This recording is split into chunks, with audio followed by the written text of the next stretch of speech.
இன்னொன்னு ரிட்டயர்மென்ட்டுக்கும் நான் 1,00,00,000 சேர்த்துட்டேன்னா, இப்போ 1,00,00,000 சேர்த்து வச்சு ரிட்டயர்மென்ட் லைஃப் சூப்பரா அனுபவிக்கலாம். பட் 15, 20 வருஷம் கழிச்சு அந்த 1,00,00,000 பத்தாது. அப்போ அதுக்கேத்த மாரி மேபி ஒரு 3 க்ரோர்ஸ், 4 க்ரோர்ஸ் தேவைப்படும். அப்ப நீங்க 3,000 பத்தாது. கொஞ்சம் கொஞ்சமா ஒரு 2 இயர்ஸ் ஒன்ஸ், 3 இயர்ஸ் ஒன்ஸ் 3,000ன்றது ஒரு 10, 12,000 வரைக்கும் இன்கிரீஸ் பண்ணீங்கன்னா, பியூர்லி ஃபார் ரிட்டயர்மென்ட் பர்ப்பஸ் ஒரு 20, 30 இயர்ஸ்ல அப்டின்னா ஈஸியா கம்ஃபர்டபுளா இருக்கும். அடுத்த 20, 30 இயர்ஸ் கழிச்சு. இப்ப நீங்க சொன்ன மாதிரி எஸ்ஐபி மந்த்லி ஒரு 5,000 வந்து அக்ரெசிவா 10 இயர்ஸ்க்கு போடுறாங்க.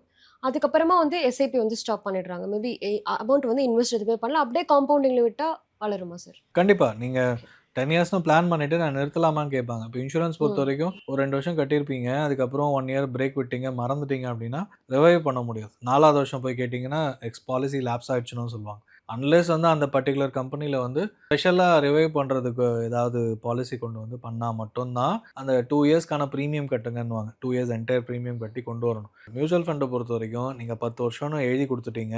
2 வருஷம் கட்டி பட் வேரியஸ் ரீசன்ஸ்னால உங்களால பேங்க் மாத்திட்டீங்க. ஏதோ ஒண்ணு பணம் ம். கட்ட முடியாம போனாலும், அந்த 2 வருஷத்துக்கான கட்டுன பணம் ஏறிக்கிட்டே இருக்கும். அது ஏன் ஏறுது அப்படின்னு பார்த்தீங்கன்னா, நீங்க ஆரம்பிக்கும்போது ரூ. 10 என்ஏவின்னு போட்டீங்க. 2 வருஷத்துல ஒரு ரூ. 15 வரைக்கும் போச்சு.